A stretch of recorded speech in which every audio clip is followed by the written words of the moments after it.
Melina.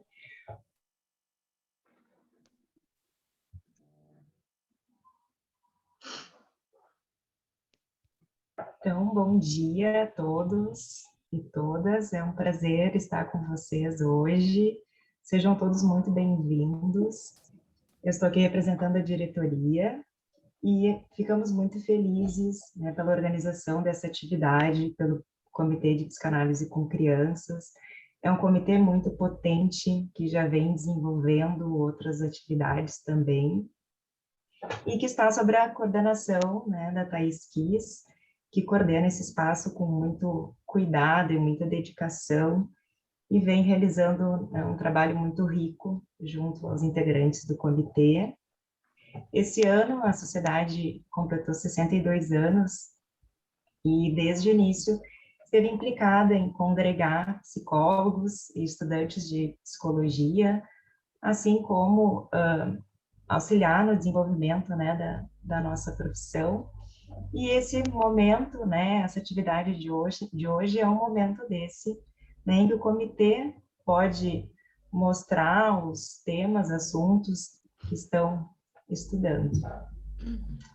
Então, agora eu vou passar a palavra para a Thais, que vai coordenar a atividade de hoje. A Thais é psicóloga, psicanalista, especialista em transtornos de desenvolvimento na infância e na adolescência, né, pelo Centro Lídia Coriá, membro efetiva da sociedade. E, Thais, parabéns pelo teu trabalho no comitê, né, e pela iniciativa na realização dessa atividade no ponto de encontro hoje. Te passo a palavra. Obrigada, Natália. Então, também quero dar um bom dia a todos e todas, agradecer a oportunidade da gente estar aqui realizando hoje, enquanto comitê, essa atividade, pelo incentivo, né, da diretoria e pela disponibilidade e abertura para que acolhesse também a nossa proposta de atividade. Então, quero apresentar o comitê, né? Eu estou aqui representando um grupo e quero apresentar o comitê. Eu vou pedir para que os integrantes, na medida que eu vou falando o nome, deem um oi, para que vocês também possam conhecê-los, tá? Então, a Vitória Justin dos Santos, que é psicóloga. Olá, pessoal, bom dia. A Daiane Duarte, também é psicóloga. Bom dia, pessoal. A Tatiana da Silva de Souza, que é estudante de psicologia. Bom dia. A Melina Grassotti, que está na coordenação aqui da atividade também, né, Melina? Bom dia a todos.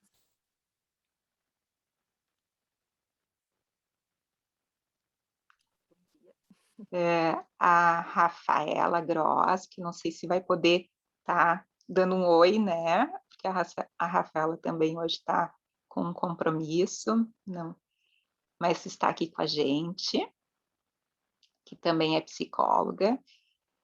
O Patrick Schaffer, que é estagiário de psicologia. Bom dia, pessoal. Prazer. E a Michele Calduro, que também é estagiária de psicologia. Olá, bom dia. Então, quero agradecer a todos pela presença, em especial a Magda, né? Ficamos muito honrados com o aceite do convite por ela, né? A Magda é uma referência muito importante na psicanálise com crianças, né, aqui no estado, e é uma referência, né, para muitas pessoas que estão aqui também.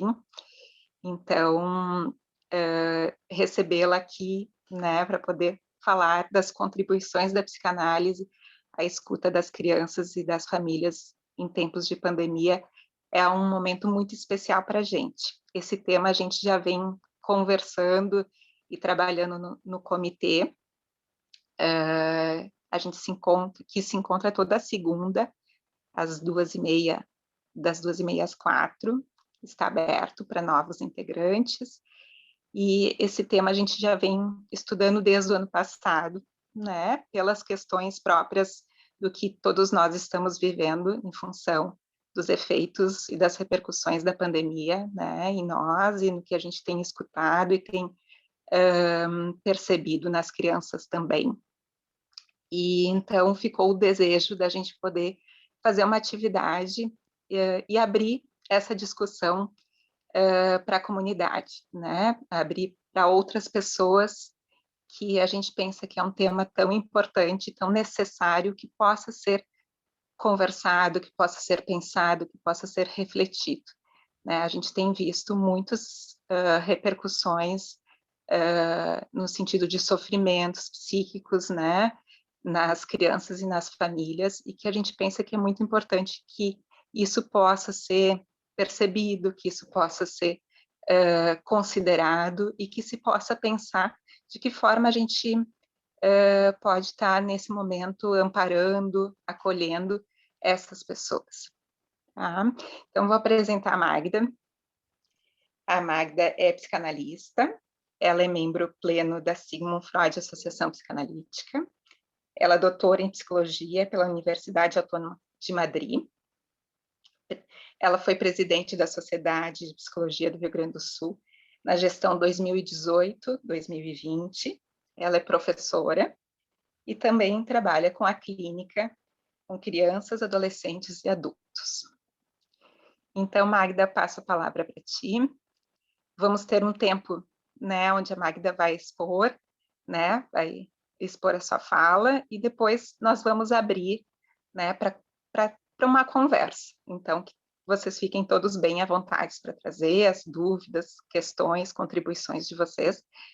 Tá? Temos até ao meio-dia para a atividade, então vamos aproveitando da melhor forma. Então, seja bem-vinda, Magda. Um abraço. Muito obrigada. É um prazer estar aqui e eu aceitei e fiquei muito feliz com o convite, de verdade, assim. A sociedade, olha, desde que eu era estudante, ela abriu portas para mim e continua abrindo, né? Então, são anos e anos de trajetória na Sociedade de Psicologia. Eu e a Thaís temos uma relação, assim, de respeito, de afeto, de troca, né? E partindo dela, eu fiquei realmente muito satisfeita, porque a gente pode conversar sobre tantos temas, né, que a gente vem pensando na clínica e agravado, vamos dizer, por esse momento, as coisas se agravaram na pandemia, né, dentro da clínica. Então, eu só tenho a agradecer pelo convite. Eu espero poder contribuir para que possamos conversar. Nós vamos abrir o espaço depois. Eu também quero ouvir as ideias que vocês andaram pensando lá no comitê, né? E, enfim, e é óbvio que numa fala assim a gente não vai contemplar tudo. Eu vou colocar para vocês umas coisas que eu andei pensando, né? Porque tudo não existe, então é utopia. Mas, assim, eu andei pensando algumas coisas, então, para esse evento intitulado, que eu achei muito feliz esse título, Contribuições da Psicanálise à Escuta de Crianças, da Criança e Suas Famílias em Tempos de Pandemia. Né? Um título já vem muito cuidadoso, né, naquilo que ele quer representar. Então, a pandemia do coronavírus, o coronavírus 19, que foi primeiro identificado, né? Foi e é a maior catástrofe pública dos últimos, dá para dizer, 100 anos. Tá? É o registro em todas as ciências, porque o mundo inteiro se abalou. Isso não é uma coisa de Brasil, né? São registros médicos, políticos, econômicos, científicos, sociológicos, enfim, em especial, abalou a saúde mental. Tá? Então, o isolamento físico, ele teve efeitos culturais, econômicos e psicológicos, sem dúvida nenhuma. Tá? As crianças, em meio disso, então nós vamos pensar assim, ó, partindo do princípio que a infância é um momento de estruturação das crianças, estruturação psíquica, né? E a infância é um momento de estruturação psíquica e do corpo, de aquisições de uma série de coisas, de formação, de tudo. E grande parte das conquistas se dão a partir do encontro com o semelhante. Então, a criança precisa do outro necessariamente. Como ficam, então, as crianças confinadas em isolamento? Quais os impactos que isso produz? Os pequenos foram arrancados de sua rotina e trancafiados em casa sob a ameaça de um inimigo. Só que o inimigo era invisível. Como uma criança poderia entender o que seria isso? O que é coronavírus? Então, eu estou pegando do início ali da pandemia, tá?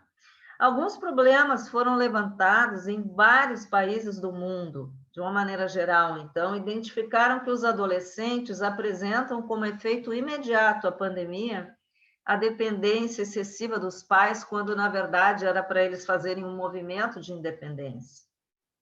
Uma desatenção, uma preocupação com problemas do sono, dificuldade de dormir, falta de apetite ou, ao contrário, ingestão inadequada de alimentos, pesadelos, desconforto e agitação. Então, os efeitos dependem da idade e do contexto familiar. A forma com que os adultos lidam com o confinamento e com a pandemia. Lembrando que o confinamento não limitou apenas esses horizontes, limitou a garotada em termos de gasto de energia. Os reflexos desse tipo de restrição são agitação, irritabilidade, de novo alteração do sono, sinais de muita angústia, ansiedade expressos no corpo, dores de cabeça, dor de barriga, dor em tudo. Alguns retornam às fraldas, dificuldade de desfraude a gente tem visto na clínica, assim, ó, direto, tá? A falta do ambiente escolar que ajudava nisso. E os pequenos sofreram tanto ou mais que os adultos, com o agravante, em meio às suas vidas, se instalou algo de repente e que não conseguiam entender. Aliás, não conseguiram entender muitos até hoje, né? O que é isso de vírus, né? O traumático vivido aonde não era possível colocar em palavras tudo aquilo.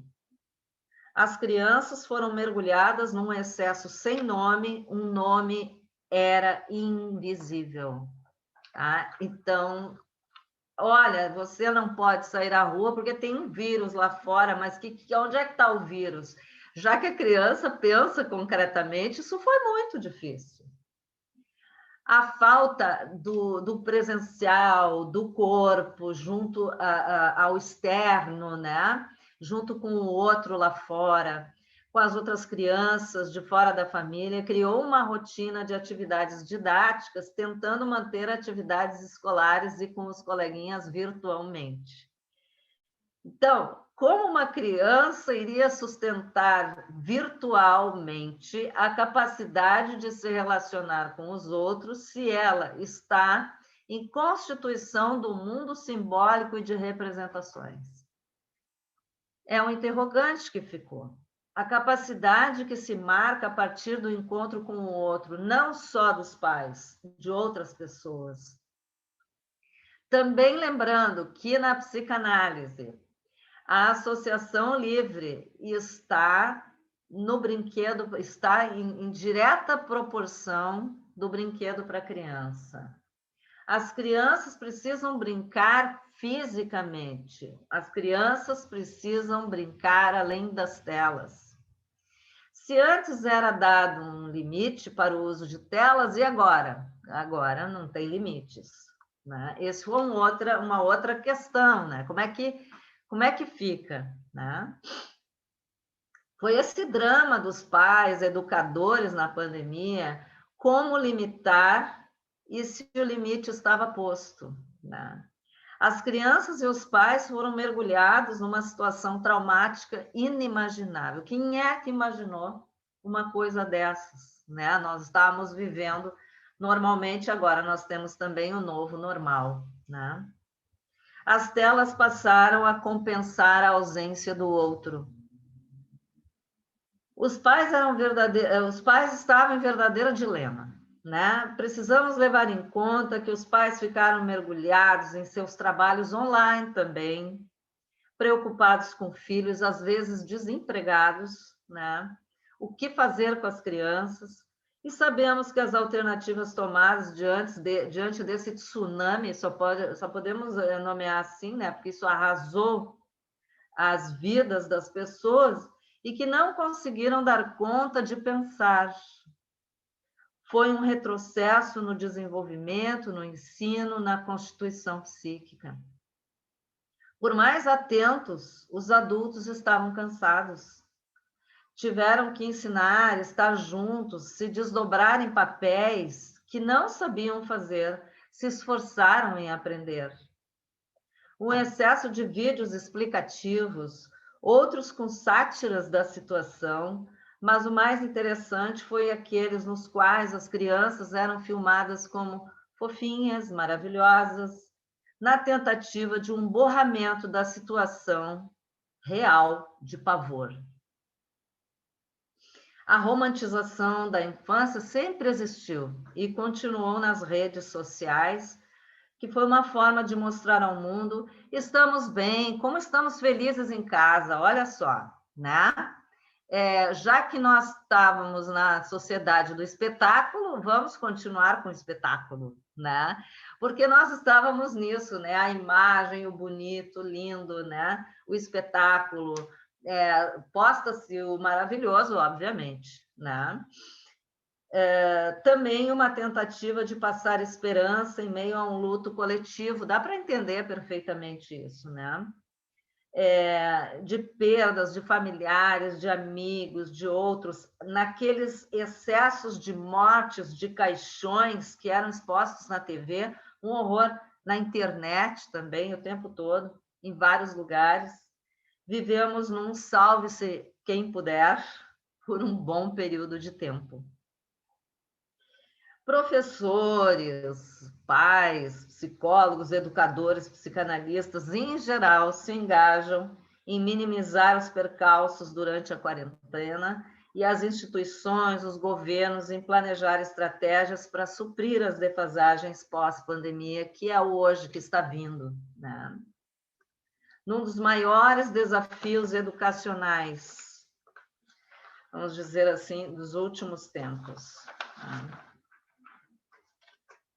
Esse desafio tem um papel importante no mundo de acesso fácil à informação. É importante que os adultos também orientem as crianças, né, em meio ao fluxo de notícias e de sentimentos que pintam a Covid-19. Se antes era a preocupação com a TV, pelo menos a TV terminava a programação, né? O que conta a nossa Julieta Jerusalinski, né? Ela diz, olha, a TV terminava a programação, né? A internet é ilimitada, ela não termina a programação. Então, se fosse o caso, né?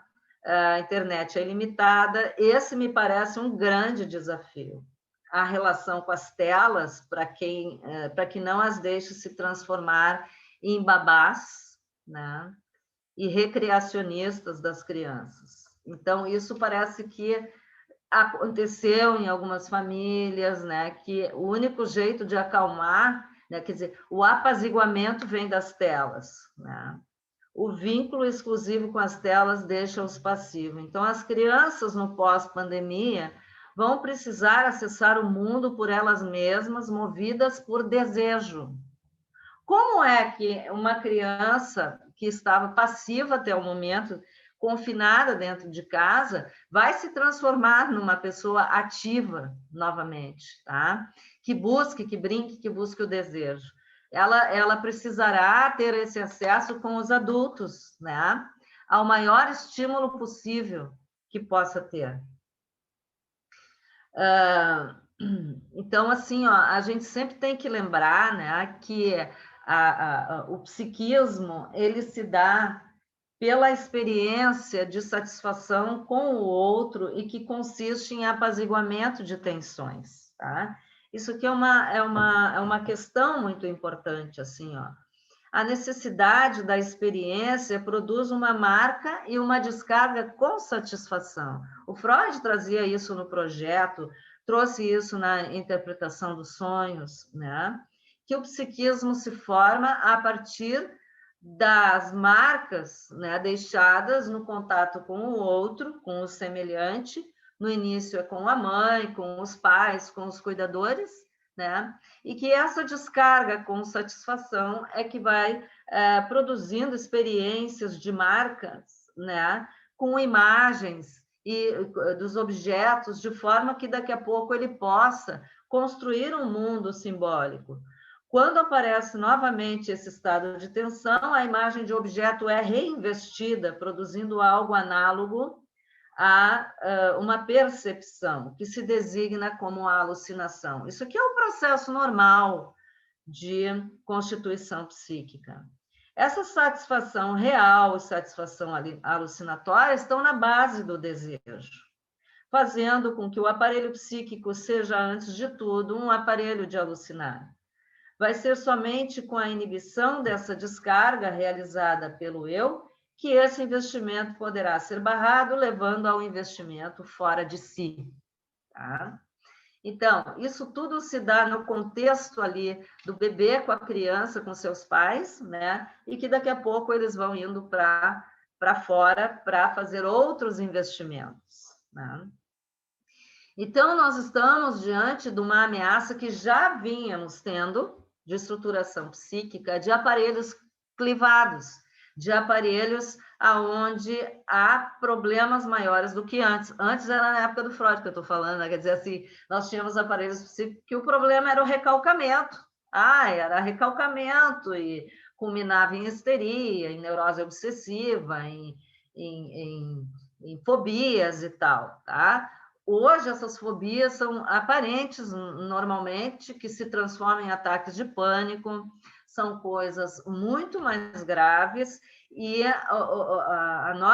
o nosso cuidado, que já estava se constituindo antes da pandemia, uma subjetividade atravessada pelo traumático, uma subjetividade muito mais, vamos dizer assim, comprometida, e devido à complexização dessa Constituição, imaginem, então, o pós-pandemia, se em muitos ficou um vazio, né, de contatos, um vazio de desenvolvimento, um vazio de uma série de coisas, tá?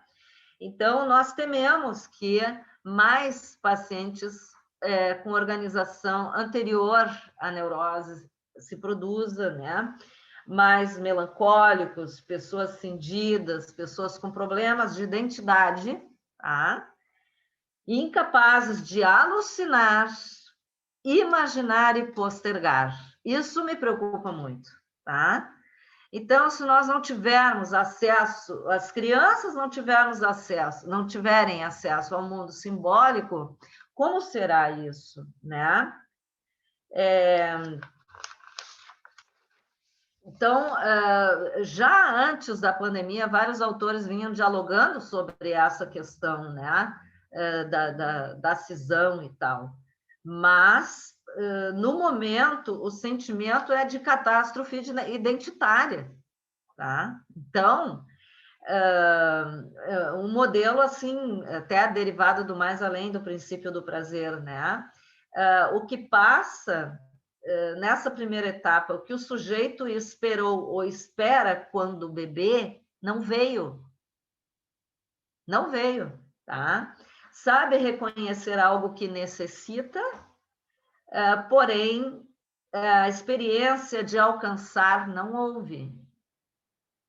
Quando o bebê chora de fome ou algum desconforto, o seu pranto varia de intensidade porque tem marcadores pulsionais. Então, é mais intenso, menos intenso, é de um jeito, é de outro. Os pais conseguem, muitas vezes, decodificar isso, né? Nomear e acalmar a angústia, que seria um apaziguamento da angústia, né?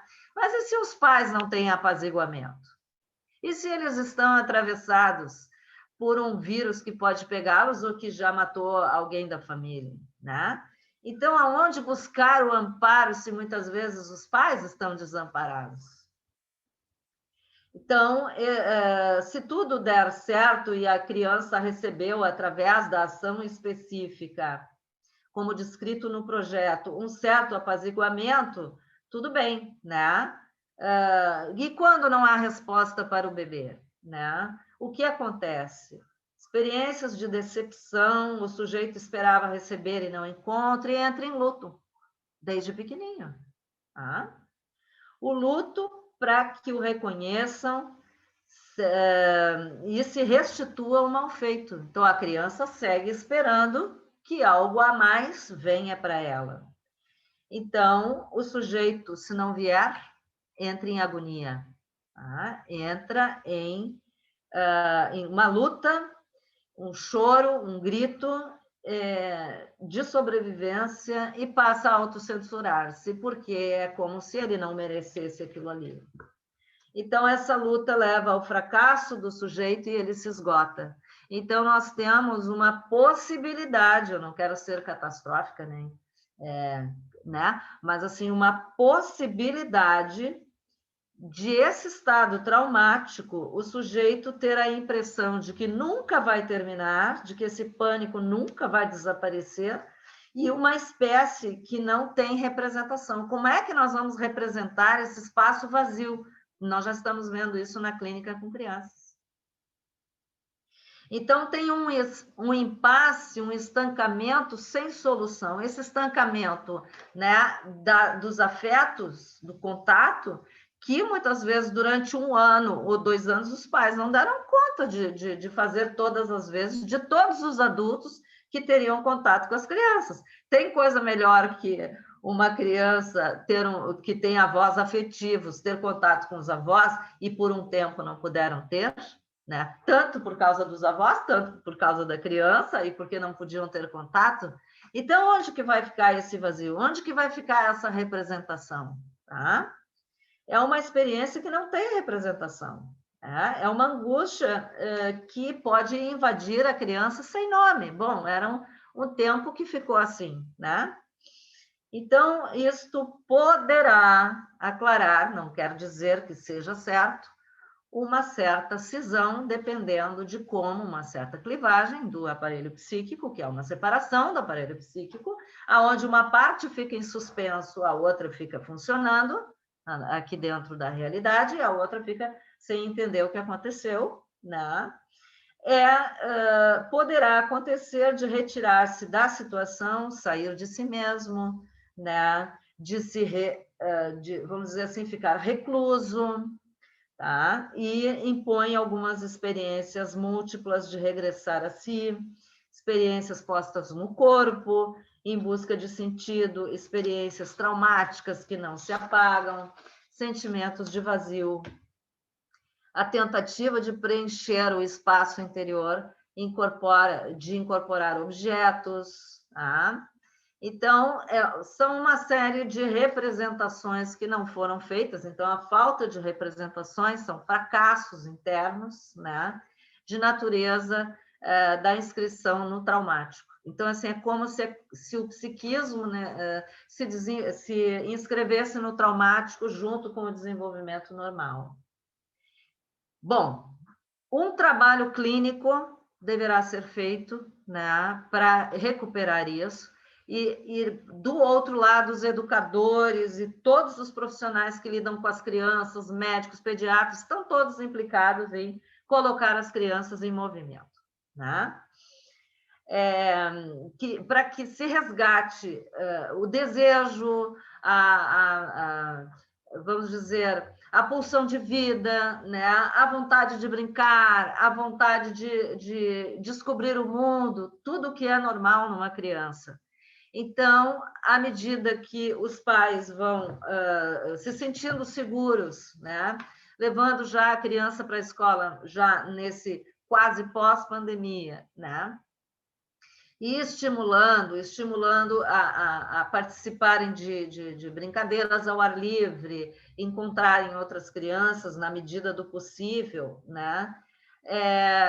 Poderão resgatar numa corrida contra o tempo, né?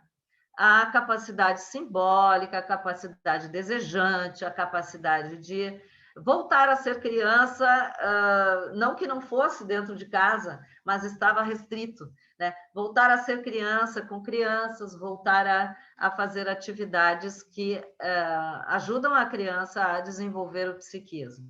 Tá? Então, elas precisam se deparar com esse brincar novamente, com a coletividade, né? Com o contar com os outros adultos, sem desenvolver sintomas tão graves, né? Como, vamos dizer assim, sintomas obsessivos, mania de limpeza, de passar álcool em tudo, quer dizer, tem que passar álcool em tudo por uma questão de momento, mas que isso não faça parte da identidade vamos dizer assim, da criança permanecer com esses sintomas o resto da vida, né? Apenas o necessário para se ter a higiene necessária no ambiente, né? Então, a partir daí, dessa criança posta no mundo, né, de volta, vamos dizer, de volta ao mundo, mas num novo normal, então, nós temos perspectivas, assim, a partir de diálogos honestos. A gente nunca pode subestimar a criança, né? Eu sempre digo isso. A criança sabe muito bem o que o adulto está falando, né? Nós não podemos subestimar. Diálogos honestos, acolhimento, palavras, muitas palavras, esclarecimentos, aproximar-se muito do mundo da criança, da capacidade lúdica, né? As crianças têm dificuldade de verbalizar a angústia, então nós precisamos dar nome às coisas o tempo todo, né? Que na vivência lá fora, com as pessoas estranhas, né, que não são as da casa, outras angústias vêm, então essas angústias precisam ser nomeadas, né? E mantermos o que existia antes, né? Tentar sempre ajudar a construir a capacidade de imaginação, tá? Dos 3 aos 10 anos, por aí, até antes, a criança constrói a sua capacidade de imaginação, né? E é esse o mundo que vai torná-la uma criança mais saudável, e elas precisam ter um desenvolvimento que se aproxime da idade delas, porque isso também aconteceu, essa defasagem, né, da idade, o que espera para a idade, com uma defasagem no desenvolvimento psicossexual, que vocês conhecem, o desenvolvimento psicossexual, né? O outro desenvolvimento, todos trabalham, pedagogo, professor, todo mundo, né? Mas o desenvolvimento psicossexual é onde os psicólogos, os psicanalistas ficam, vamos dizer assim, lendo de alguma maneira, né, se esse desenvolvimento está de acordo com a criança, né? Mas, em resumo, nós precisamos ter esse apaziguamento com as palavras, decodificar, oferecer possibilidades, não encher essa criança de críticas o tempo todo, né? Apesar, assim, de nós termos os pontos positivos da pandemia, se vocês vão dizer, qual é o ponto positivo? O único ponto positivo foi, assim, os pais se depararem com as crianças dentro de casa e terem que reinventar, né? E entender que não tinha babá lá fora, nem professor, nem ninguém que cuidasse, não dava para terceirizar e nem a avó podia ficar. Então, quer dizer, tiveram que tomar conta, mas eles, claro, ficaram cansados, porque eles contavam com essas pessoas lá fora também. Então, tem crianças que ficaram felizes. Eu até vi uns depoimentos, assim, as crianças dizendo, eu estou igual um preso num presídio, só que em casa é bem legal, eu posso ajudar a mãe a fazer comida, eu posso ajudar a mãe a fazer as coisas, o pai que tem seus afazeres, eles também ajudam. Então, eles se aproximaram muito, assim, dos adultos, se os adultos, claro, têm uma relação amistosa com eles, né? Porque do outro lado, nas desvantagens, houve famílias em que ficou exacerbada a violência doméstica. Então, nós não vamos negar isso, né?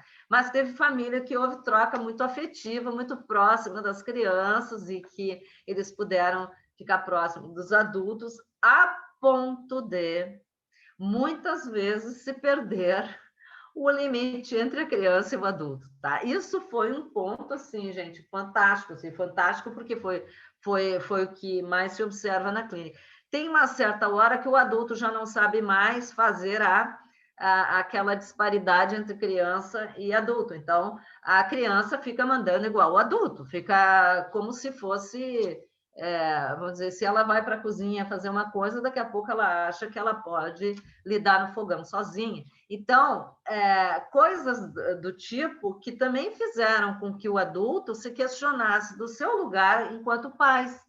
E que coisas são essas o que é que fica como uma brincadeira de criança e o que é mesmo de uma atividade já doméstica, tá?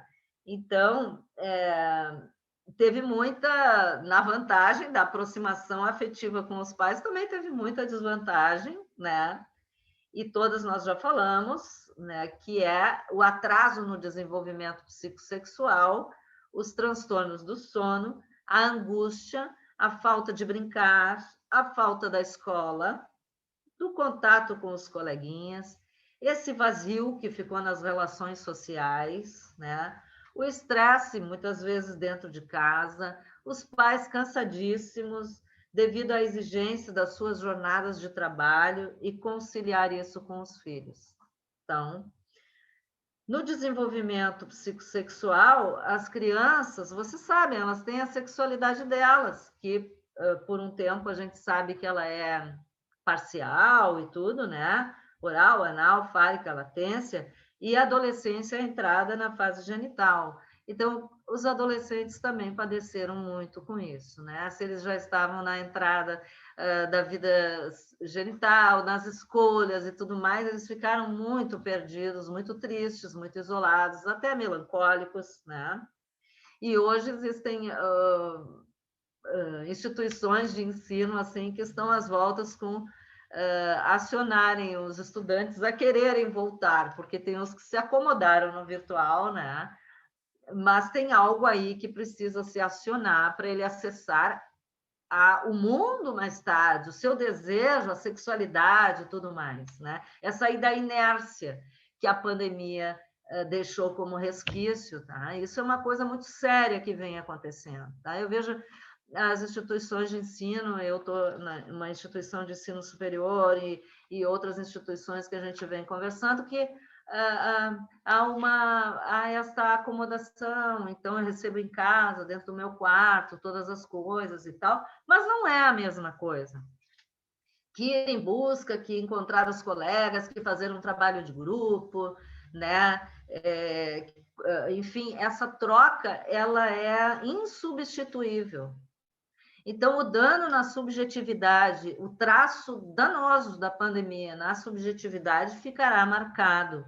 E agora nós precisaremos trabalhar em uma espécie de luta contra o tempo e buscar onde está afetado esse circuito pulsional das crianças e dos adolescentes. Tá?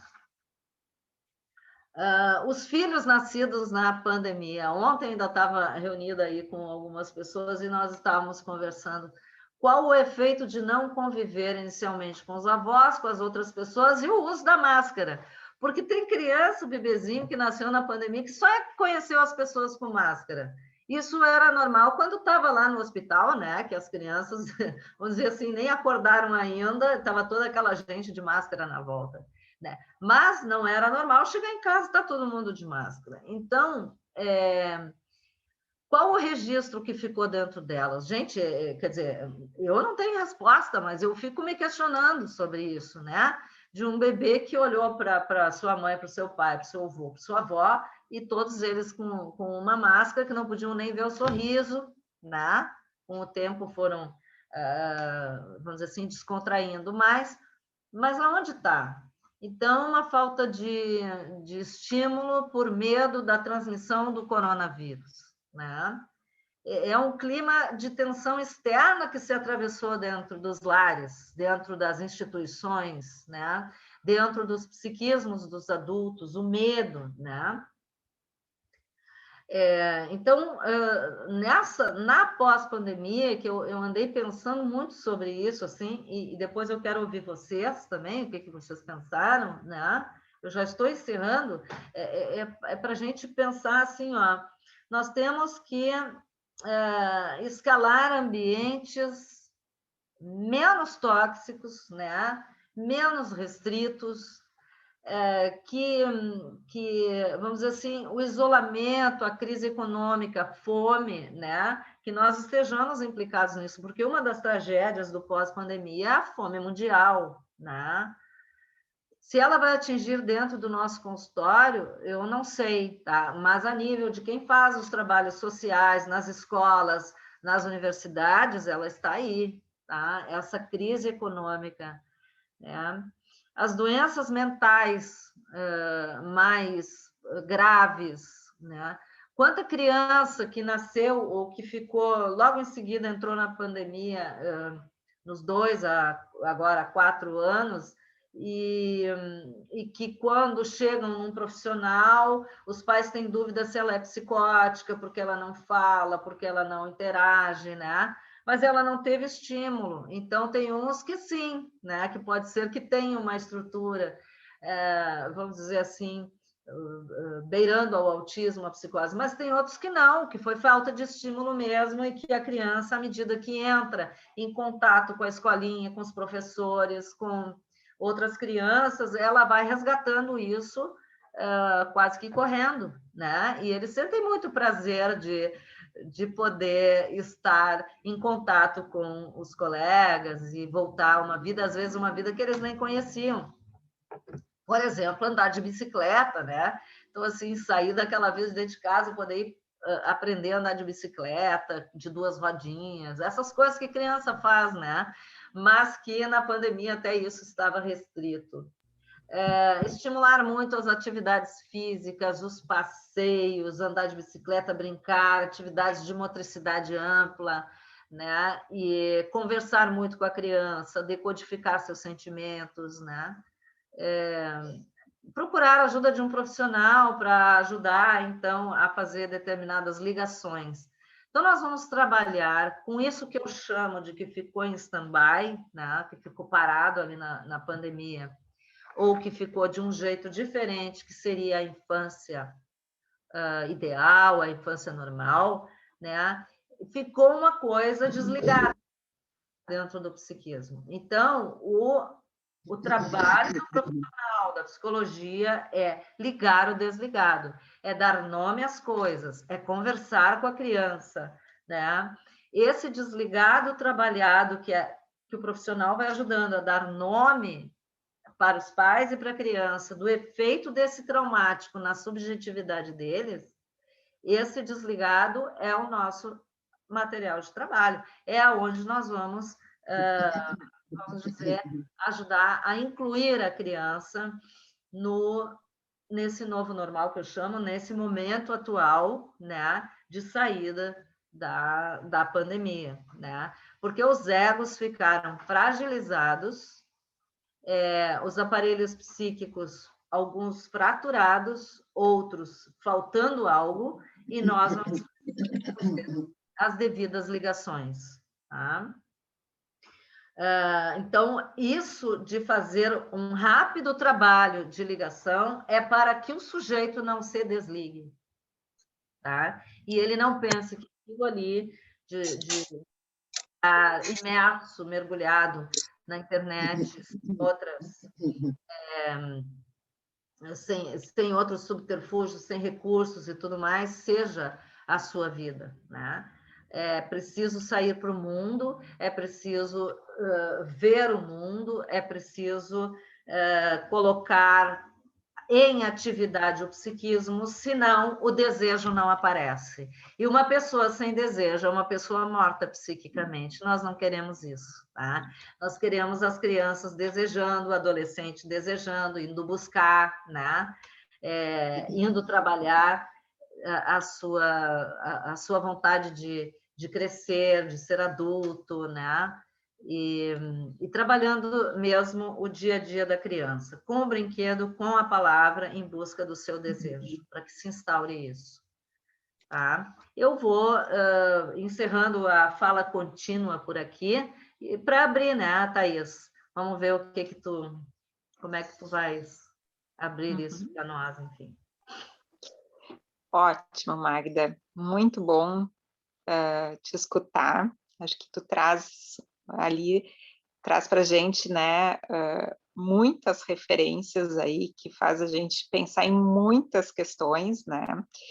Então, a gente abre agora para as pessoas se inscreverem, poderem falar, fiquem à vontade se quiserem fazer, né, algum comentário via o chat ou via fala também, tá? Com certeza, né, disparou aí muitas questões, assim. Então, vamos deixando aberto, né, quem gostaria de se inscrever para poder falar, trazer alguma dúvida.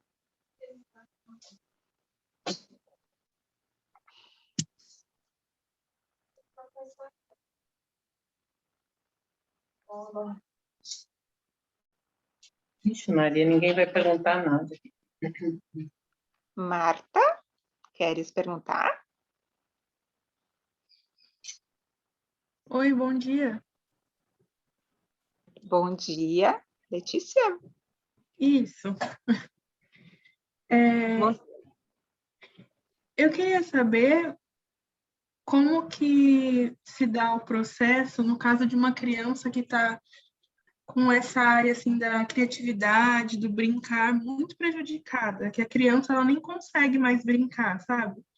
Como que você trabalha, Magda, isso, sabe? Eu acho que você trabalha em clínica, mas eu não sei se você também trabalha em outros contextos, onde tem mais crianças junto, não sei. Vocês querem que eu responda a cada uma ou a gente vai somando e vai... Como é que preferem, gente? Vamos deixar aberto, vamos ver se tem mais alguma questão, e daí depois tu vais respondendo, pode ser assim? Tá certo. Uhum.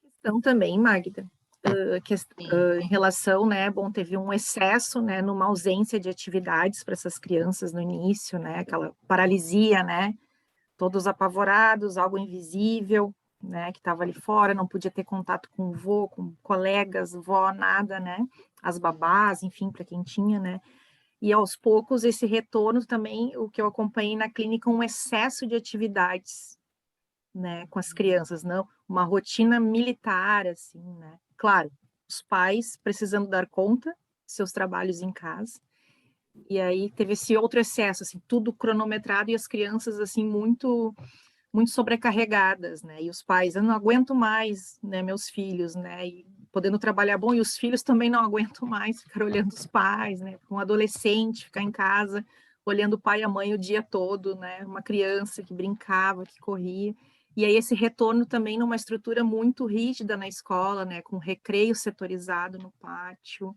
eles não podem interagir com as outras turmas, né, então tem esses excessos, assim, né, muito extremo, né, que também prejudicou muito as crianças, né. Claro que na tentativa de organizar a vida. Né? Uhum. Bom dia, Magda. Tem uma pergunta aqui no chat também, eu vou ler, tá?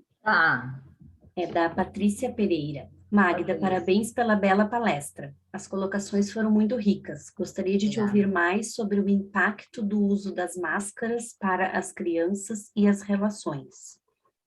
Uhum. Tá, eu vou ouvir mais uma e daí eu abro para responder. Tá, tem mais uma aqui. A Diana está parabenizando. Obrigada. Da Giovana Gomes. Nesta questão de identidade, tenho visto bastante perca e ou absorção também de identidades virtuais, no sentido de youtubers, pessoas famosas nas redes sociais, e as crianças, de certo modo, absorvendo, entre aspas, ou imitando as personalidades. Como interromper esse processo? Não sei se interromper, entre aspas, seria a palavra correta. Uhum. Ótimo, nós já podemos conversar algumas coisas aqui a partir desses estímulos de vocês, dessas questões bem importantes, assim. Esta questão que trouxe a Letícia, a criatividade, né, muito prejudicada, é preocupante isso aí, porque vai exigir, Letícia, um estímulo dobrado, né, sobre essa criança. Em último caso, então, depois de tentar essas questões todas externas, né, de estímulo, de levar essa criança à rua, a brincar, a encontrar um amiguinho, outro, já que não dá para fazer uma aglomeração e tudo mais, né, de colocar ela de novo no mundo, né, infantil. Se não houver outra possibilidade, é poder... porque as crianças gostam de encontrar os coleguinhas lá na escola. Elas estão curtindo isso, tá? Eu tive uma criança que ela disse para mim, olha, Magda, se eu tiver que vir na sessão de terapia de tarde e eu tiver escola no contraturno, eu vou no contraturno, quero ver meus amigos. Aí contigo é muito sozinho, né? Daí, tipo assim, eles já não aguentam mais. Eu achei muito interessante. Se não, nós vamos ver um jeito de tu ir em tudo que a escola te oferecer. Ou seja, de tanta vontade de encontrar os amigos. Então, eu acho assim, ó, Letícia, que a criatividade se dá a partir desse contato. Se houver algo lá dentro do psiquismo que esteja muito prejudicado, muito rompido, ou em vias de ruptura, há que se procurar logo um profissional para ajudar a fazer essas ligações e colocar essa criança de novo no mundo saudável, da alegria do encontro, né, da alegria do brincar. Então, eu acho que vale investir na criança, sabe?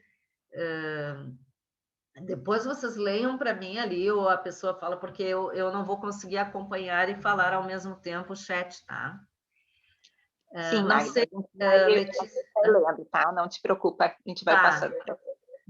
Letícia, se te faz algum sentido, né?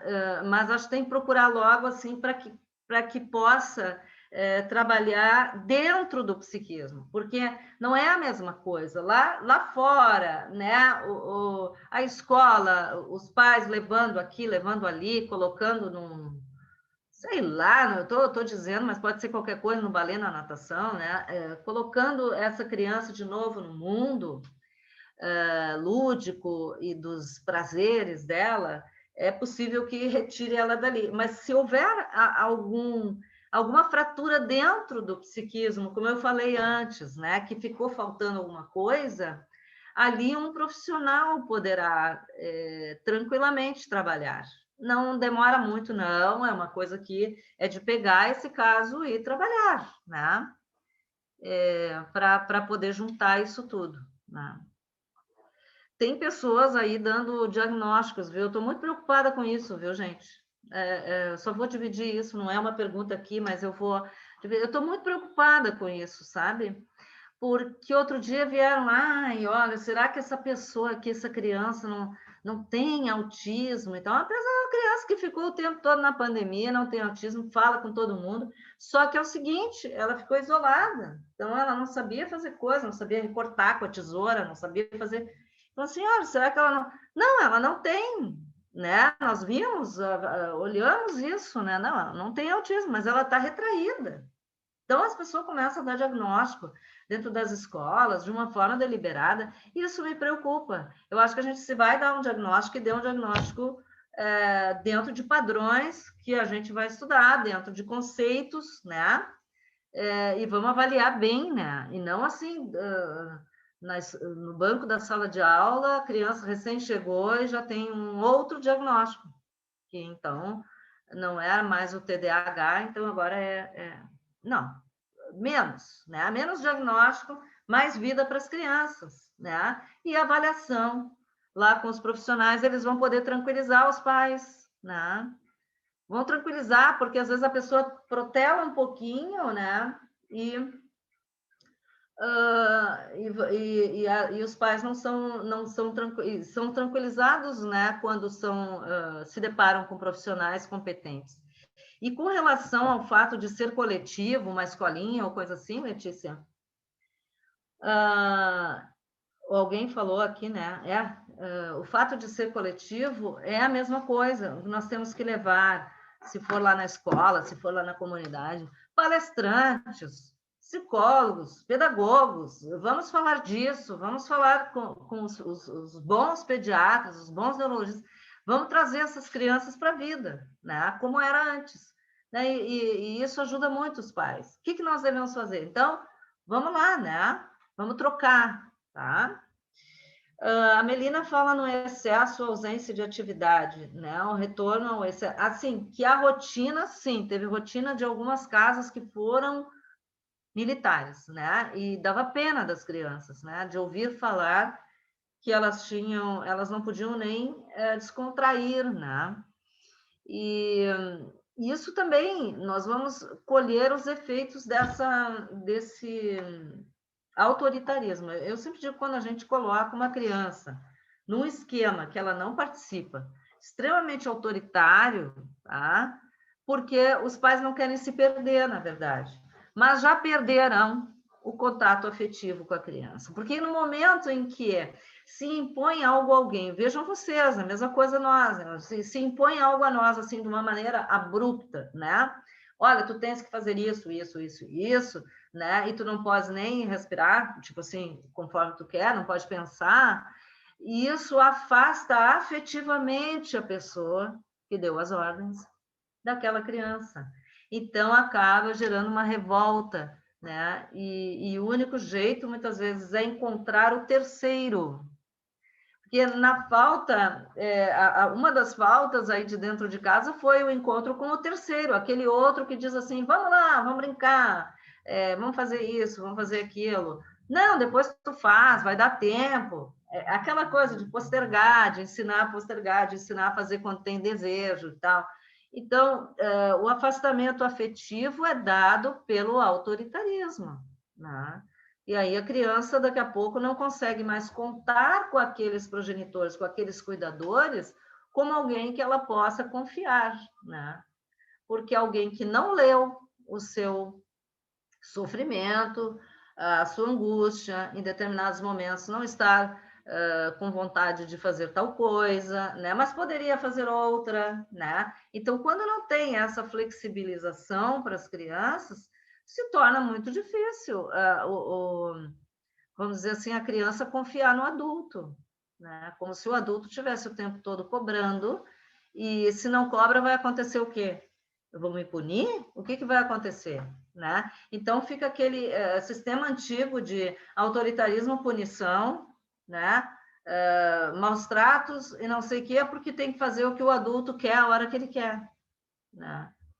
É muito perigoso isso aí, acho que é um caminho muito perigoso, tá? E tem pais que, vamos dizer, recebem hoje o resultado disso, né? Em contragolpe, vamos dizer, da criança com eles, né? Porque se afastam, tá? Vão confiar em alguém lá fora, daqui a pouco, um amiguinho, uma amiguinha, né? Então, nós tivemos uma ausência, como tu disseste, de contatos, um excesso de atividades, né, sem elaborar isso, né? A coisa precisa ser conversada conforme o desejo também, né? A Patrícia traz do impacto do uso das máscaras e as crianças em relações. Eu acho o impacto direto, tá, Patrícia? O impacto é direto, Porque uma criança que não pode ver o sorriso dos seus pais quando é bem pequenininho, assim, né? Ela não pode ver. E que depois, claro, se descontraiu, se tirou a máscara em casa e tal, mas no começo não, né? A gente tava todo mundo com medo, né? Então, tava aquele arsenal e tal, e aí quando começou uma vacinação mais intensiva, assim, começou a se relaxar um pouquinho dentro de casa. E isso fez falta para as crianças, né? Essa interação afetiva com o rosto das pessoas fez falta, tá? As crianças, às vezes, no consultório, elas desenham as pessoas com máscara, como se isso fizesse parte do corpo, né? Então, eu acho que o impacto é direto, tá? E fica uma coisa assim, ó, quase como um tampão na boca, que é o veículo de acesso ao mundo, né? Assim, da fala das crianças, do sorriso, da expressão. Então, fica aquele tampão, né? Eu tive uma pacientinha que, depois da pandemia, ela me deu uma máscara de presente. Eu acho legal, assim. Eles falaram, eu tenho as minhas, mas tudo bem, muito obrigada. Então, assim, o presente já virou máscara, entendeu? Então, eu achei fantástico aquilo de simbólico. Ela foi aquilo que ela viveu, as pessoas com máscara, como que ela dissesse para mim, olha, eu tô te dando uma máscara, né, para tu usar, mas aquilo está dentro do imaginário dela já, né, conversar de máscara, né? Então, eu acho direto esse impacto, e a Giovana Gomes fala dessa absorção. Isso aqui olha, todas essas questões que vocês trouxeram são muito interessantes, né? E essa aqui é preocupante mesmo, né? Essa absorção da realidade virtual, absorvendo, imitando o processo, as pessoas da internet, né? O que é que para elas faz sentido? É como se, a meu ver, né? Podemos ter outras ideias aí, mas a falha da identificação, né, e das figuras identitárias é tão grande que a identidade passou a ser com os personagens virtuais, tá? Então, se identificaram direto com isso, tá? Algumas famílias conseguiram direcionar para onde iria, né, vamos dizer assim, as imagens, o quê, e conseguir barrar ali. De criança pequena eu vi isso no consultório, eles conseguiram barrar os computadores, né, os sites, né, de acesso, botar o que ela mais gostava lá, que era um cantor, uma coisa assim, enfim, tá? Conseguiram direcionar para aquilo que a família achou mais saudável. Mas em se tratando de adolescentes, pré-adolescentes, fica difícil, né, gente? Então, eles querem mais autonomia, eles têm mais autonomia e eles sabem lidar muito bem com as mídias. Então, eles vão onde eles desejam ir e com aqueles que lhes faz sentido. Eu sempre acho que a identificação com a tela, em excesso, e com os personagens da tela, ela tem que ver com falhas na identificação com personagens da vida, né? Com personagens reais. E isso, eles ficaram expostos demais às telas. Não foi culpa deles, nem dos pais. Era a saída, as aulas virtuais, tudo virtual, então não teve jeito, né? Então nós estamos sofrendo o impacto direto disso, né, nas vidas deles, né? E como poder fazer uma volta a personagens reais.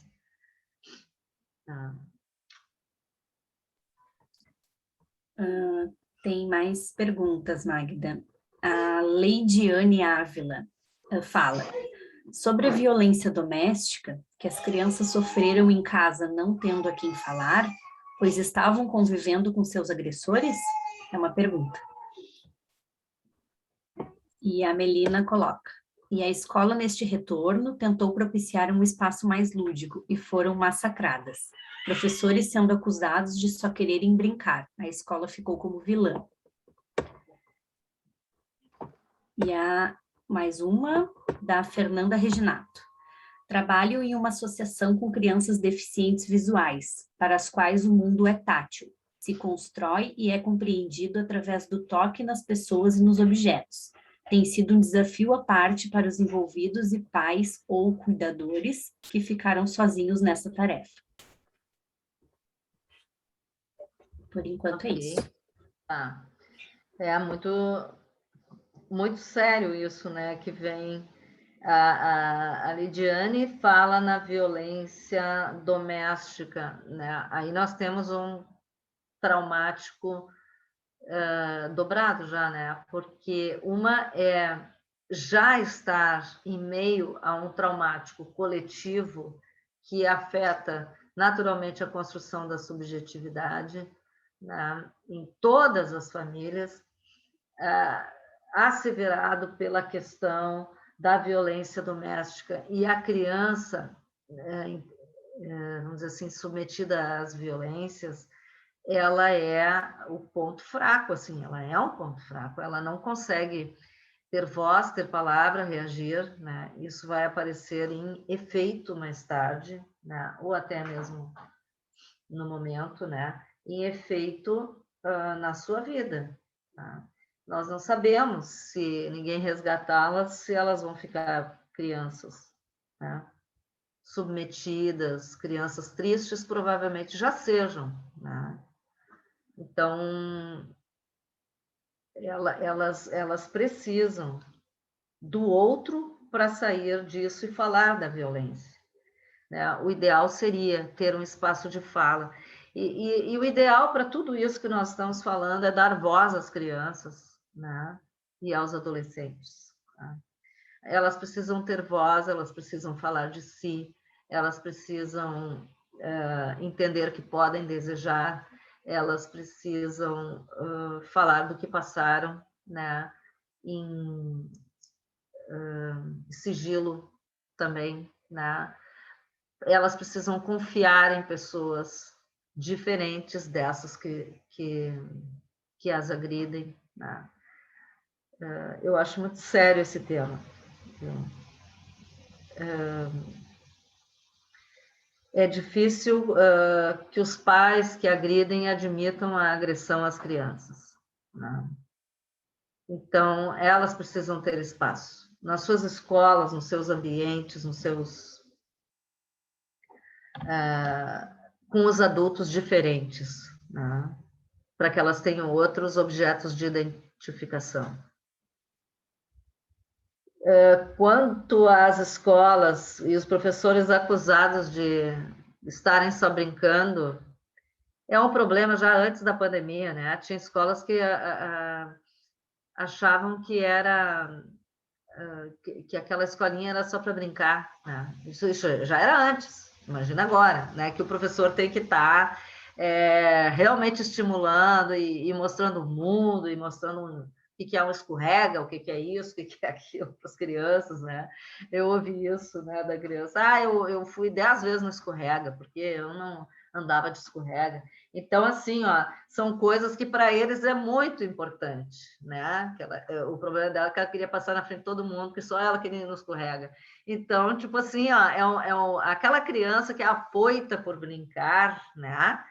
Ela vai, de qualquer forma, vai aproveitar os professores. E os professores têm que superar isso, sabe? E saber que o que estão fazendo é o melhor pelas crianças e por eles mesmos. Tipo assim, eles sabem o que estão fazendo, né?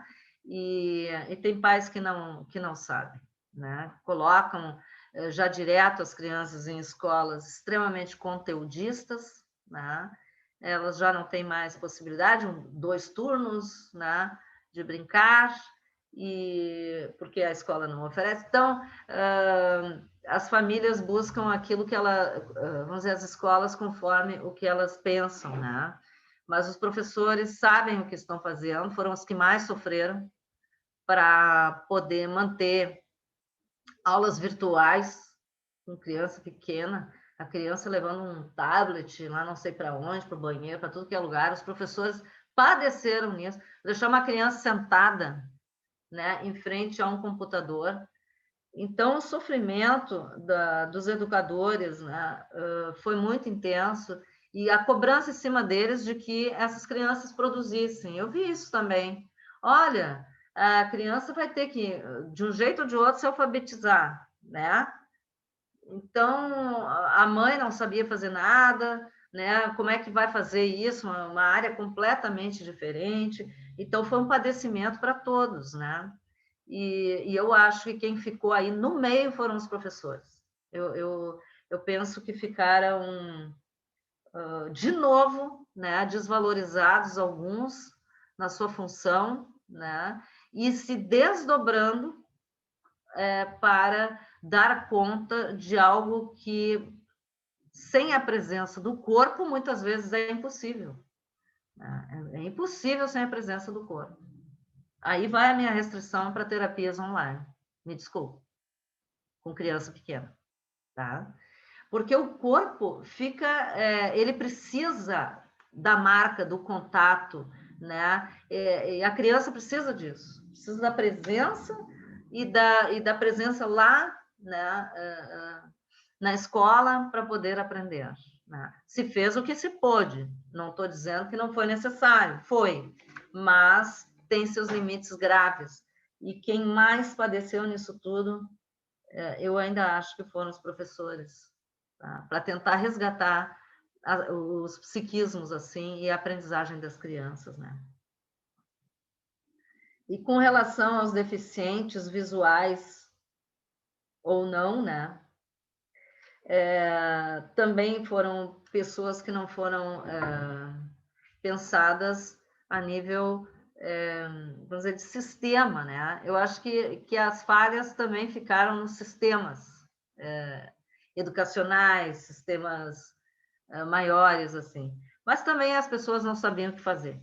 Tinha isso também, né? E eu fiquei até curiosa, assim, para saber como vocês trabalharam e estão resgatando isso, né, em relação aos deficientes físicos. Tá? De todo modo, o que importa sempre é que o deficiente, o que a criança, o que o adolescente, essas pessoas em constituição também, ou que necessitam de atendimento especial, elas entendam que ali tem alguém ocupado com elas. Tá? Então, aonde é que dá o problema com as pessoas, o problema psíquico, eu estou falando, com os adolescentes, com as crianças, quando o adulto se desliga delas. Então, o fato de não se desligarem, de saberem, de conversarem com esses deficientes visuais, né?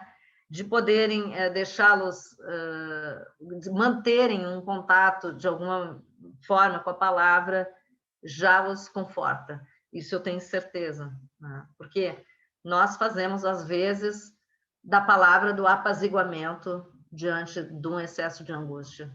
Nós profissionais, professores, psicólogos, quaisquer profissional que trabalha com a dor psíquica, né? Com esse nível de frustração num momento como esse.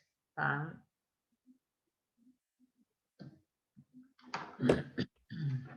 Vou ler as outras questões, então. A Flávia Araújo.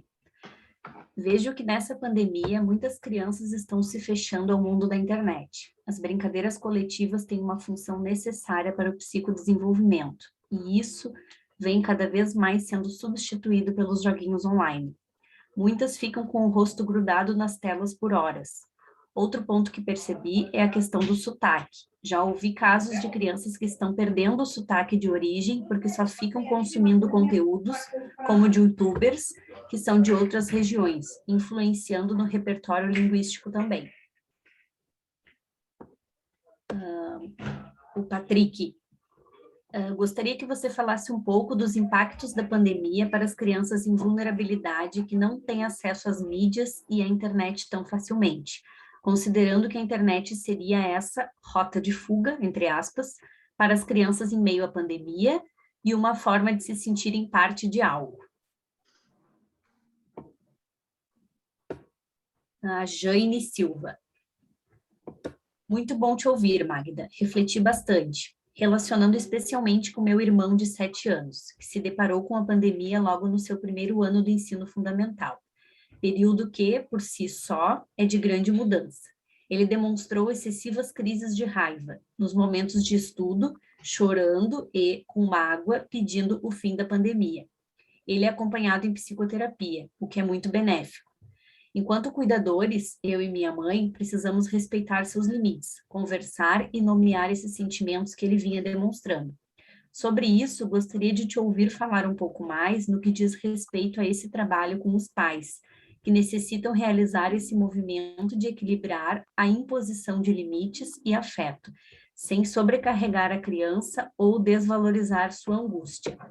Quais os desafios e as possibilidades dessa orientação e trabalho com os pais? Por estar Deixa eu só te interromper. A primeira que falou foi a Flávia Araújo, depois foi do impacto da pandemia. Patrick Schaeffer. Isso. Depois, por último agora, foi a... Jane Silva. Jane? Isso. Tá. Obrigada. Quer respondendo essas? Tem mais uma ainda. Vamos mais uma, então. Tá. A Juliana Rodrigues. Eu fiquei a refletir sobre os adolescentes que se tornaram pais. Que esse evento já demandavam deles um amadurecimento antes da hora. Como ficou esse impacto pensando nesse contexto de pandemia, onde os pais, que eram aqueles que os instruíam, também se perderam em alguns momentos de seus papéis e se tornaram dependentes de mais orientações? Pensei em como ficará essa colocação de papéis, avós versus pais adolescentes versus filhos. Esse convívio acabar virando pai versus filhos, e como chegará para os adolescentes essa ausência de seus papéis demarcados, pais e não irmãos de seus filhos, e seu desenvolvimento. E essa construção nas crianças de percepção do papel de cada personagem e como será essa configuração mental de falta do referencial para o seu desenvolvimento. Tá. Então, vou começar ali pela Flávia. Então, são perguntas também bem complexas, né? A Flávia tá nos dizendo dessa observação das crianças, dos adolescentes, com o rosto grudado na tela e mudam até o sotaque, né? Isso aqui é de novo, a única forma é fazer voltar a sua vida, né? E sair um pouco da tela, dentro do possível, né?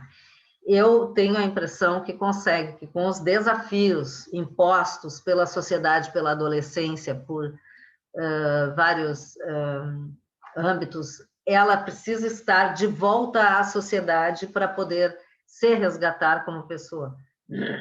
Senão, vai ficar, vamos dizer assim, refém, né? Assujeitada aos youtubers, né? E um assujeitamento psíquico nos leva a pensar em patologia, tá? O que é a patologia? Patologia é assujeitamento psíquico, tá? É uma pessoa que não é mais ela. Então, são pessoas em busca de identidade que estão perdidas, por óbvio, né? Que se perderam nesse contexto todo, mas que antes da pandemia já acontecia, gente, tá? Deles se ligarem demais às telas, né? E agora foi um excesso. Então, acho que é tentar fazer com que voltem à vida, e se houver patologia ou sinais de, que deve haver, poder avaliar e tratar, porque senão nós não conseguimos mais desvincular essa pessoa daquilo que ela acha mais importante de vínculo afetivo, que é a tela. Então, tem alguma coisa errada aí, né? Fazer com que os personagens virem objetos de identificação total, assim, não me parece algo salutar. Então, acho que a gente precisa ficar atento, tá, a isso, bem atento, né? Pode ser que passe, vamos ver se o adolescente, se a criança aceita a nossa proposta, né, de ir ao mundo, de conhecer pessoas, de conversar e tudo mais.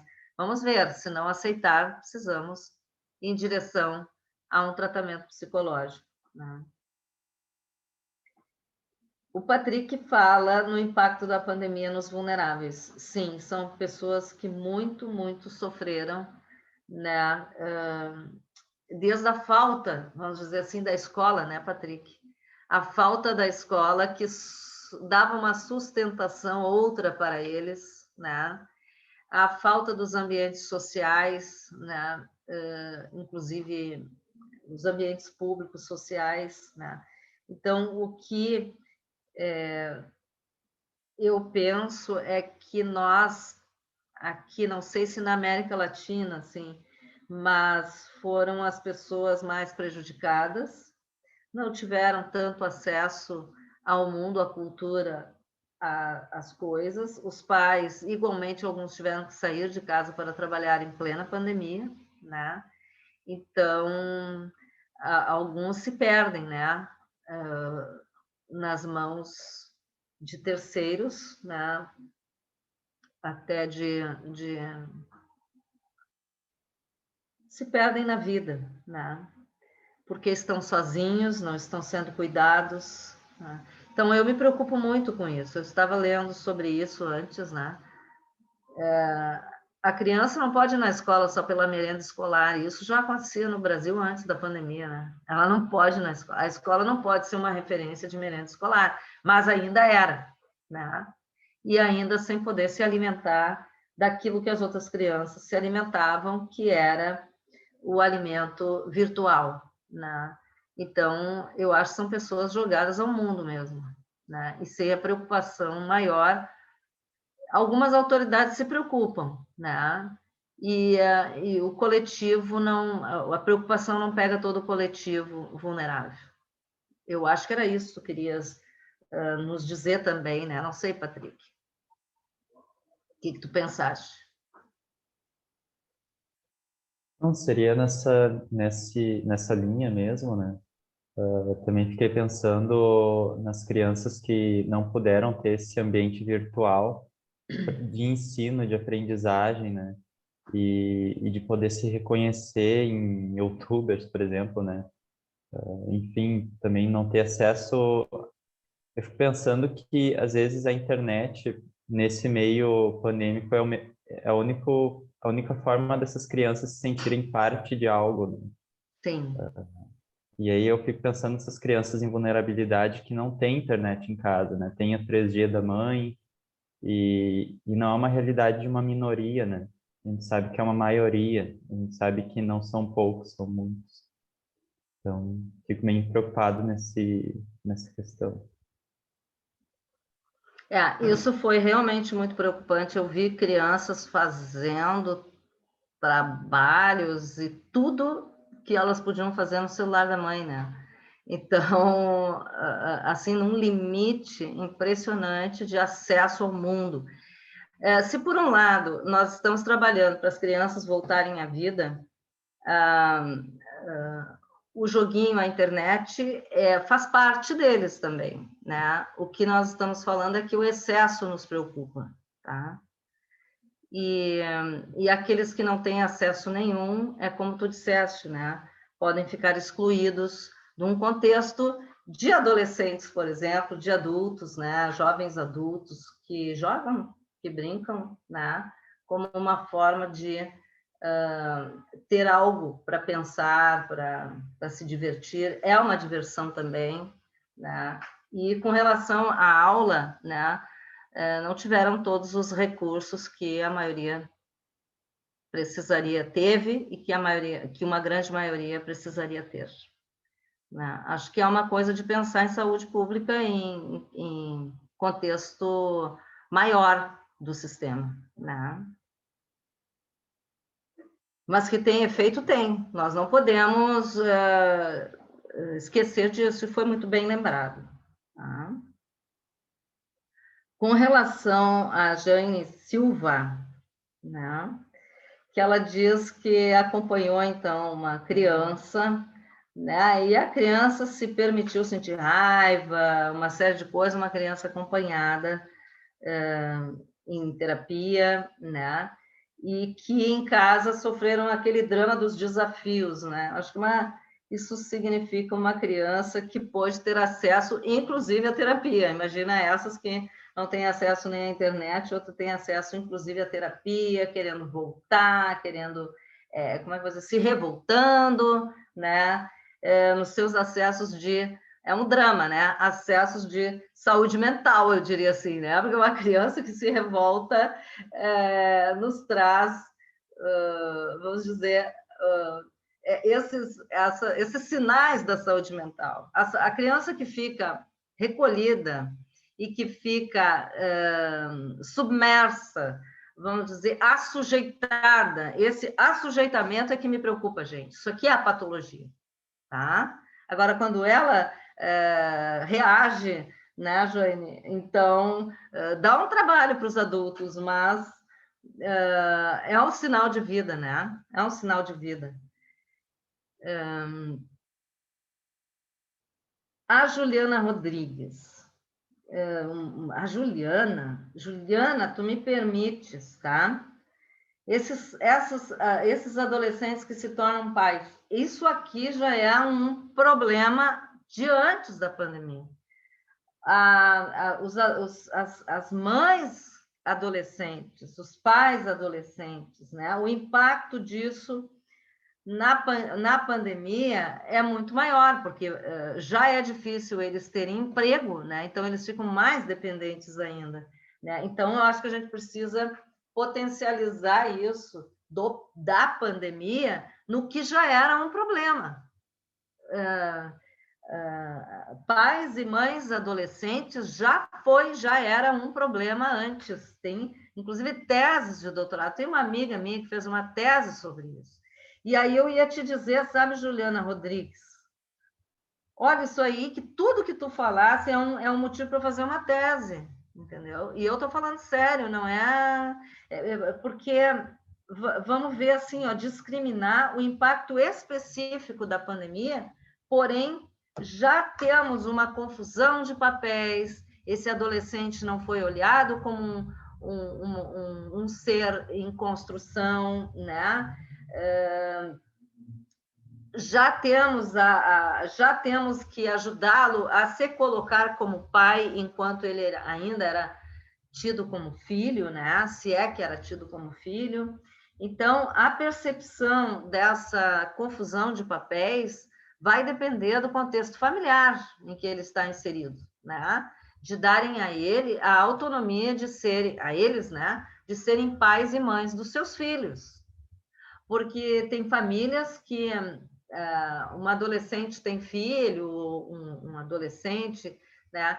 E não lhes é dada a autonomia de serem pais. Quer dizer, os avós pensam, bom, vocês não sabem criar, eu crio a criança, tá? Ou então, crie sem a menor condição. Tá? Então, tem confusão a nível... dá uma confusão no contexto familiar todo, né? No contexto social, então, nem se fala.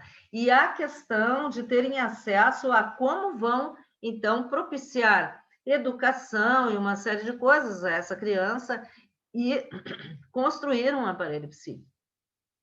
Constituir um aparelho psíquico, abrindo mão de sua adolescência para serem pais. Podiam estar vivendo coisas, podiam estar, enfim, em festas, em coisas assim, escolhendo sua profissão, né? E estão confinados, muitas vezes, a cuidar de uma criança. Então, eles precisam, mais do que ninguém, espaço de fala, espaço social de poderem se recuperar disso, né? Trabalho, né? Então, e precisam um olhar da família diferenciado. E eles poderem achar o seu lugar na família. Eu acho que ninguém vai dar para eles o papel deles. Eles têm que achar o seu papel, o seu lugar, né? então, de pais jovens demais, né? E que tiveram que abortar alguns sonhos por enquanto, tá?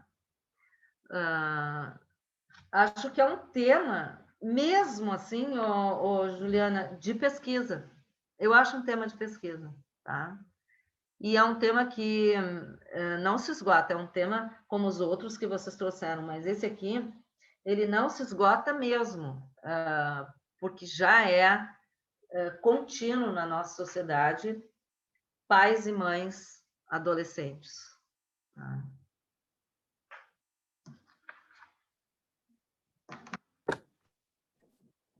Temos mais uma pergunta. A Patrícia Ruschel dá parabéns pelas reflexões. Obrigada, Patrícia. E a Patrícia Dias Justo pergunta: Magda, de todos os impactos gerados pela pandemia, qual é o que te preocupa mais? E você acha que algum poderá não ser reversível?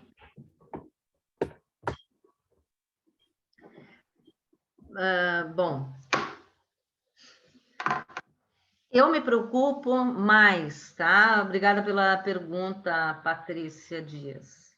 Eu me preocupo mais com a constituição psíquica no fundo, tá? No fundo, eu me preocupo mais com isso, porque eu tenho certeza que a escola, a sociedade, ela vai abrindo e propiciando a volta ao normal da vida. Porém, o impacto desse momento na vida das crianças e dos pais, obviamente, né? Mas na vida das crianças poderá ter marcas e consequências para muitos anos, tá? Para quem sabe toda a vida. Então, imersos no meio desse traumático e em construção da subjetividade, não vai passar em branco isso aí, gente. Algum efeito tem. Eu não sei dizer qual, mas algum efeito tem. Alguns apresentam o efeito imediato, tá? E outros, os efeitos aparecerão ao longo do tempo em possíveis sintomas, patologias, jeitos de ser, né? Ali a Flávia ainda falou da identidade, a identificação com os youtubers, né? Outros que não têm identificação nenhuma, que ficaram como não podendo estar, nem pertencer. Então, tudo isso que nós falamos aqui com as contribuições de vocês terá efeito nas pessoas, né, no futuro. Nós, profissionais, precisaremos ficar muito atentos, né, da onde vêm os efeitos que aparecerão na clínica, na escola, no dia a dia das nossas profissões. Queria dizer também que as ideias como essa do Patrick, né? A Juliana, da Flávia, né? Esses todos que trouxeram aqui a perda da absorção da realidade, vamos dizer, virtual no processo, todas essas pessoas, foi a Giovana, a Leidiane, né? Os deficientes, né? A Melina, a Diana trouxeram questões, a Letícia, vários, tá? Não vou me lembrar de todos, tá?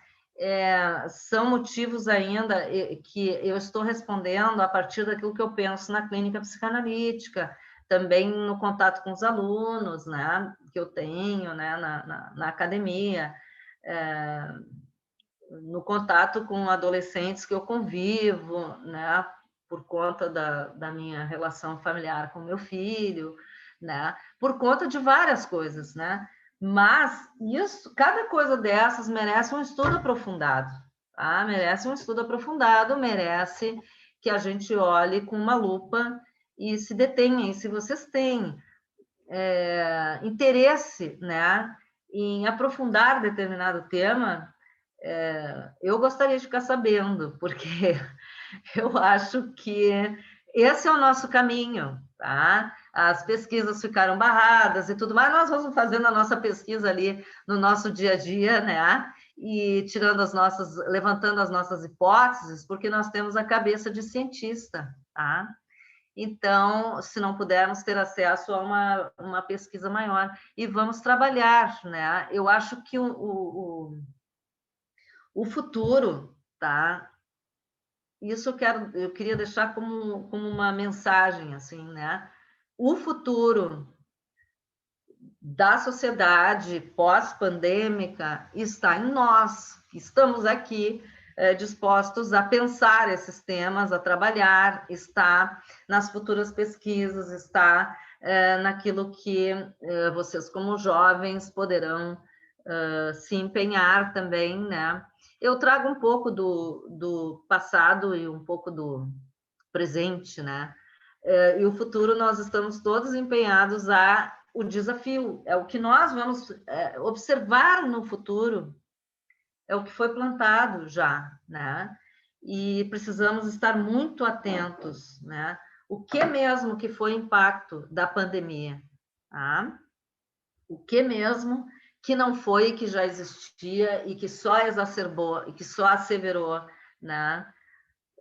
Então, o que eu acho é isso, tá? Em primeiro lugar, que as pesquisas continuam. Em segundo lugar, que os psiquismos, nós vamos saber o resultado disso no nosso dia a dia do nosso trabalho. Vamos. Isso nós vamos vai ficar nítido para nós, né?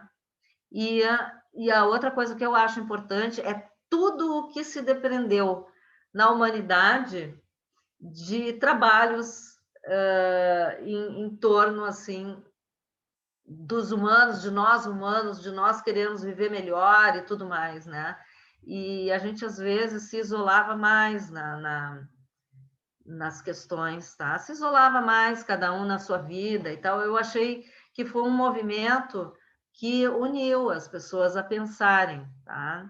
E as pessoas, os cientistas estão muito implicados com isso.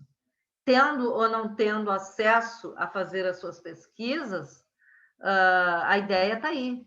E nós precisamos fazer circular as ideias. É o que nós estamos fazendo agora, né? Fazer circular as ideias, tá? Em última análise, Patrícia Justo, de todos os impactos, para mim, é dentro do psiquismo, porque se uma pessoa está prejudicada psiquicamente, dificilmente ela vai produzir, tá? É isso, pessoal.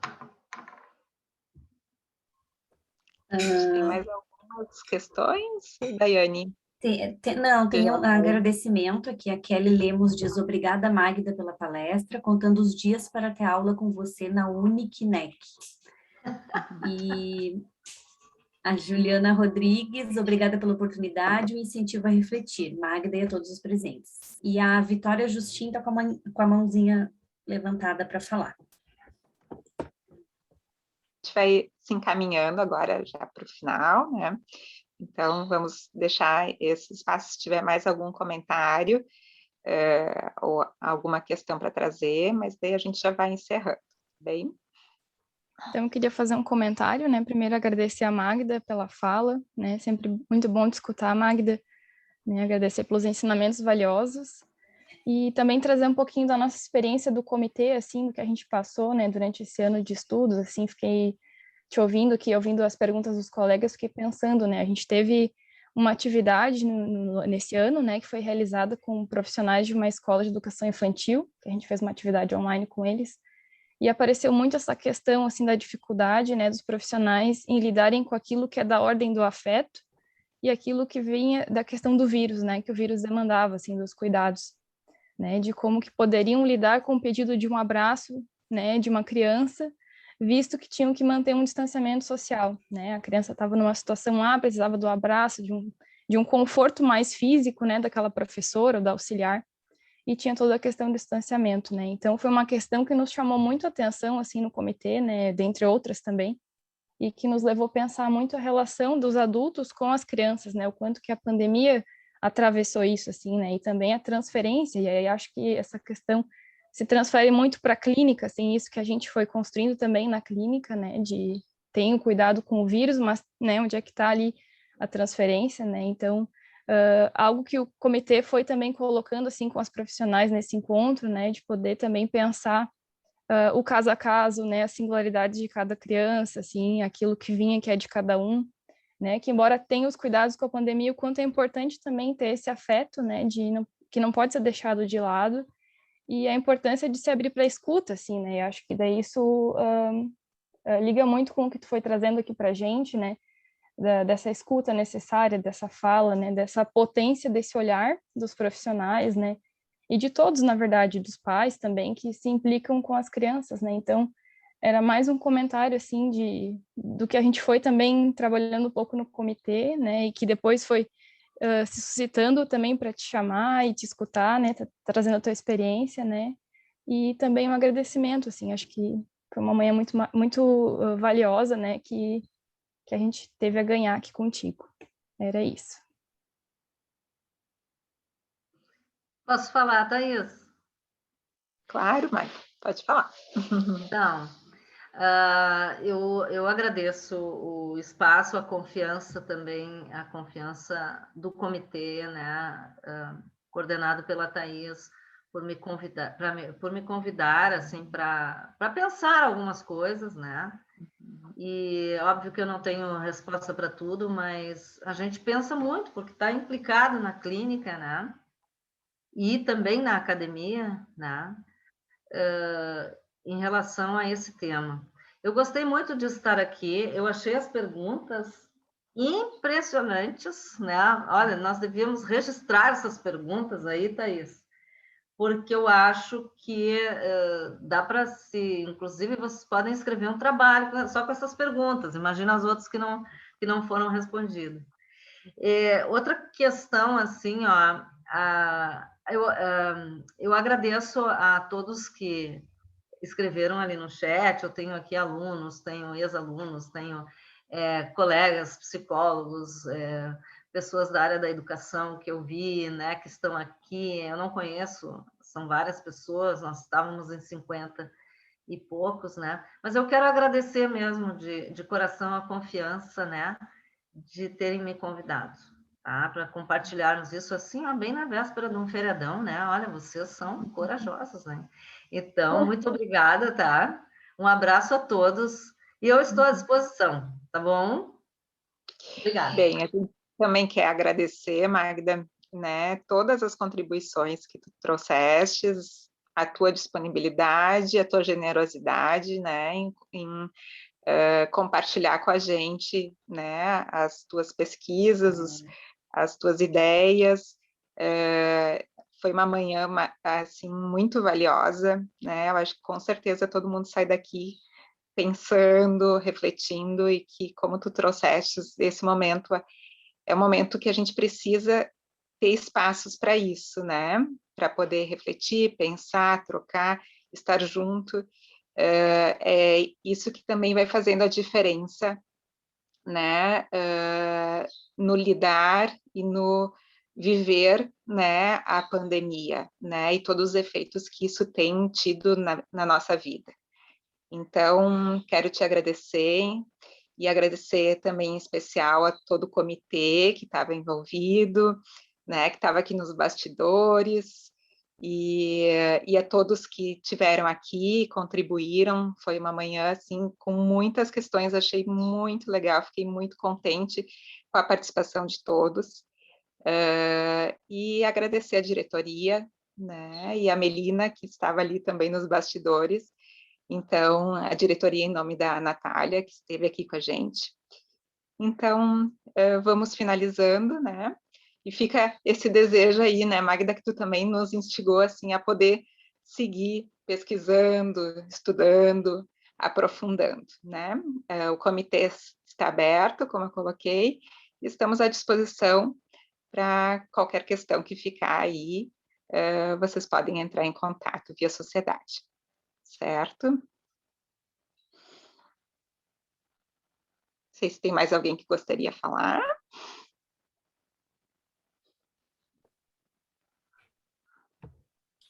Só os agradecimentos ali no chat. Deixa eu ver se dá tempo de ler alguns ainda. A Natália Ambrós. Parabéns, Magda e Thaís, e a todos os envolvidos pela excelente atividade, importantíssimas reflexões. Abraços. O Fábio Pereira, obrigada, Magda, e a todos os envolvidos, foi extremamente enriquecedor, ótimas reflexões. A Mara Braga, obrigada, professora Magda, por essa exposição muito elucidativa, parabéns. A Melina, parabéns, Magda, pela fala, muitas reflexões e desafios pela frente, parabéns a todos pelas perguntas e contribuições. A Michele, Liane, obrigada, Magda, foi um prazer te ouvir. A Tatiana de Souza, manhã enriquecedora. A Rafaela, foi excelente, obrigada. A Michele, de muito aprendizado. Luciane, encontro maravilhoso, excelente profissional. Flávia Araújo, foi incrível. Patrícia Dias, obrigada, pessoal, ótimo evento. É isso, muitos agradecimentos. Muito obrigada, estava ótimo. Então, agradecemos a todos e vamos encerrando, então. E peço que todos abram aí o áudio, que a gente possa aplaudir a Magda, né? E esse momento do evento aí.